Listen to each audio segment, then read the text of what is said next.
Le Premier ministre Abiy Ahmed a exprimé sa tristesse face aux victimes des glissements de terrain dans diverses régions du pays.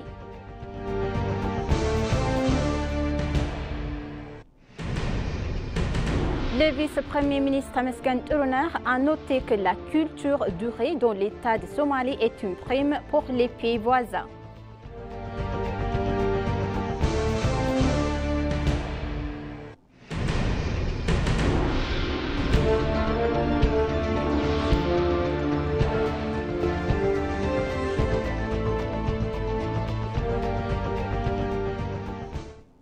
Bonjour chers téléspectateurs et bienvenue sur ABC, c'est notre journal d'aujourd'hui, du mercredi 28 2024. Restez avec nous.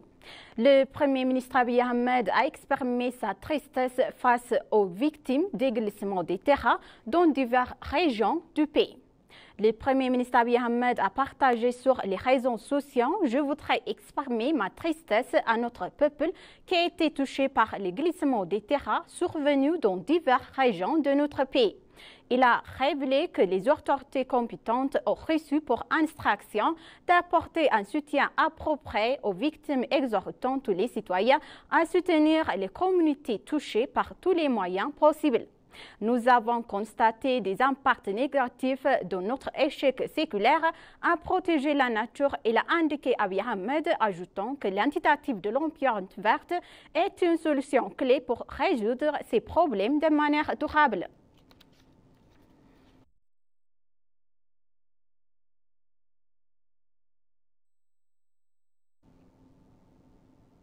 Le vice-premier ministre Mesken Turner a noté que la culture du riz qui a commencé dans la règle d'État de Somalie est une prime non seulement pour la communauté locale, mais aussi pour les pays voisins. Le vice-premier ministre et d'autres dirigeants ont commencé le processus de récolte du riz irrigué dans la zone Chebele, État de Somalie. Il a dévoilé que l'État de Somalie est dans un processus encourageant pour réaliser l'initiative de développement du riz lancée au Tonko du pays.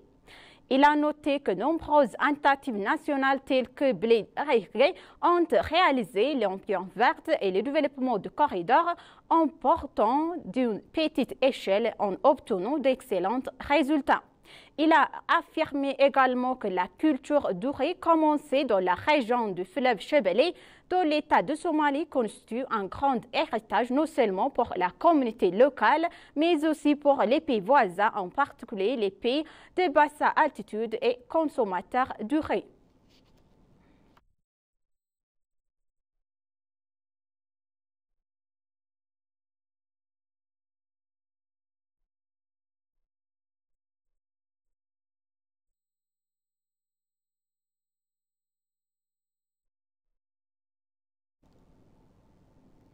Adam Farha, le chef du Centre de coordination et développement système démocratique et vice-président du Parti de la prospérité, a déclaré que les mesures prises pour répondre à la demande de production de riz en Éthiopie portent leurs fruits.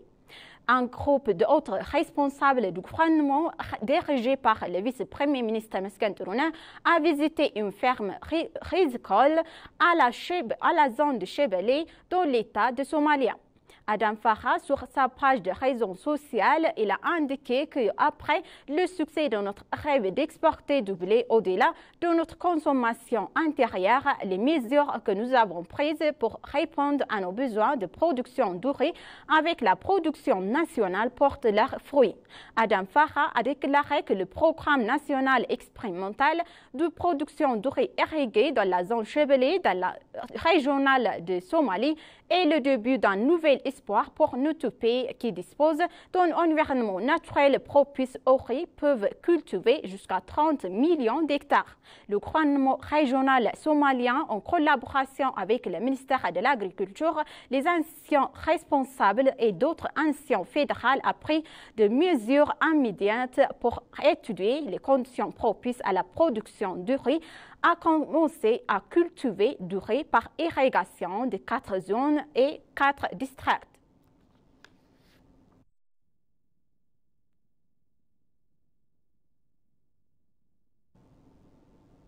La délégation éthiopienne dirigée par l'ambassadeur Misganou Ahaga, ministre des Affaires étrangères, a pris la part à réunion ministérielle de la TICAD et s'est tenue à Tokyo, au Japon, sous le thème coopérer de créer des solutions innovantes avec l'Afrique. À l'occasion, le ministre d'État a mis l'accent sur le programme de paix et de stabilité.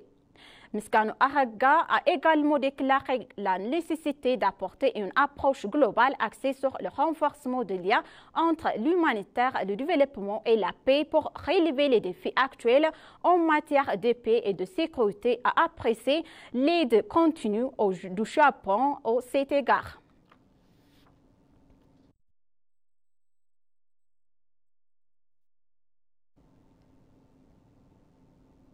Le ministre des Affaires étrangères a reçu des copies de lettres de créance du nouveau ambassadeur désigné de l'Israël et des Pays-Bas en Éthiopie.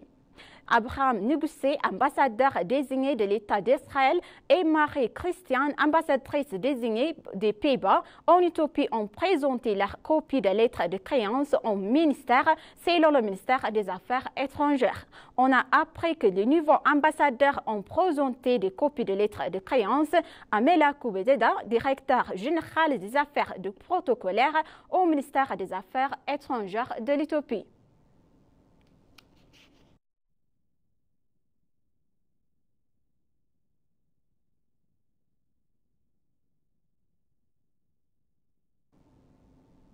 La commission de dialogue a annoncé qu'il fournirait le soutien nécessaire aux forces armées opérant des différentes régions d'Éthiopie pour choisir une manière pacifique de participer au processus de consultation.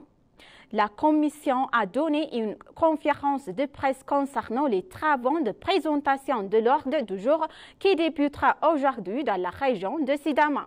Le commissaire de la Commission, l'ambassadeur Mohamed Derir, a déclaré qu'en plus d'appeler à plusieurs reprises les parties des armées et à participer au processus de consultation et à poser leurs questions, la Commission apportera le soutien nécessaire au succès du processus.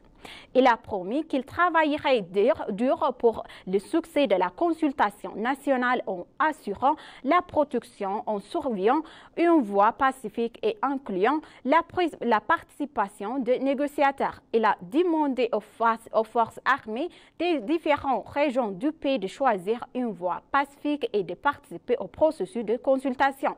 Melakou Woldemariam, commissaire de la Commission, a pour sa part souligné que la Commission faciliterait tout le nécessaire pour ceux qui acceptent l'appel et respectent la loi.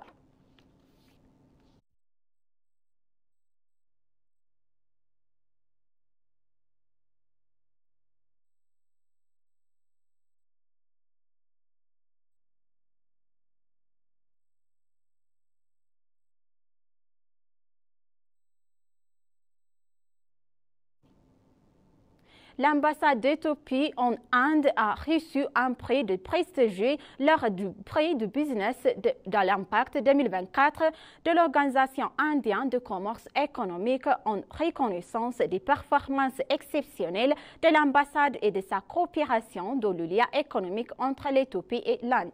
À l'occasion, l'ambassadrice Buzunesh Meseret, chargée d'affaires de l'ambassade, et Asif Ikab, le président de l'Éthiopie, ont souligné le formidable esprit de la coopération entre l'ambassade et l'État. Les deux responsables ont convenu de collaborer davantage pour promouvoir les opportunités commerciales et d'investissement éthiopiennes. Il a été indiqué que des délégations commerciales d'Éthiopie se sont rendues en Éthiopie en novembre 2023 et en août 2024.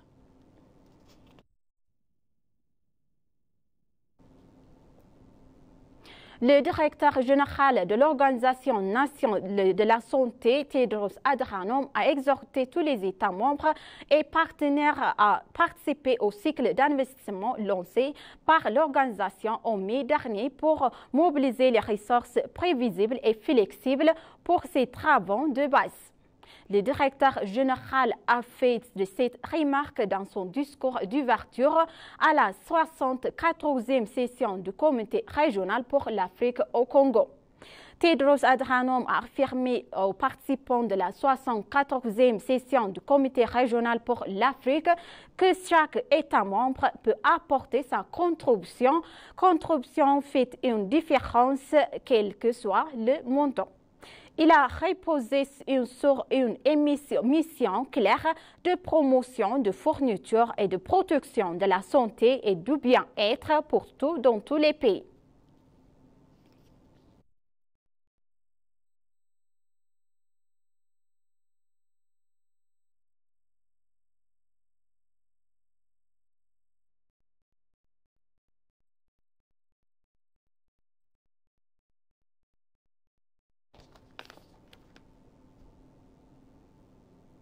Chers téléspectateurs, maintenant, je vous rappelle les titres principaux. Le Premier ministre Abiy Ahmed a exprimé sa tristesse face aux victimes de délaissement des terrains dans diverses régions du pays.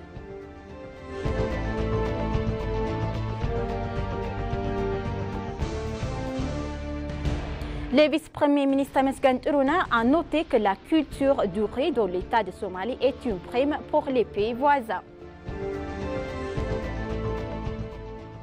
Merci, chers téléspectateurs, d'avoir resté avec nous jusqu'à la fin de notre journal d'aujourd'hui. C'était moi, Samret Godado. Merci, bonne journée.